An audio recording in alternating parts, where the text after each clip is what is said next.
মুবারক মাটিবি তো খবর আছে নি আচ্ছা ঈদ কেমন কাটাইলা? ঈদ মোটামুটি মাশাআল্লাহ খুবই আরামদায়ক এবং পবিত্র মাহের রমজানও অত্যন্ত ভালো দিন কাটছে।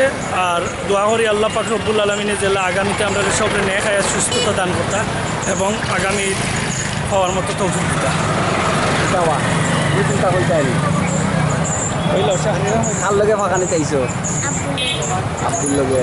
তো তুমি পাল্লা আছো নি? তোমার আব্বুই মায়া করেননি? কই গেছিলাই ফাঁকানি? বাড়িতে দিতে তো আর কিতা অবস্থা? আর তোলাও বালা আর দোয়া করবো আমরা লাগিও, আমরাও দোয়া করি আল্লাহ সবরে পালা রাখ। আর আমরা যে ইরান যুদ্ধ চলে রে বিশ্ব মুসলিম লাগি দোয়া রইল, বিশ্ব মুসলিমকে আল্লাহ সাহায্য করতা। ধন্যবাদ।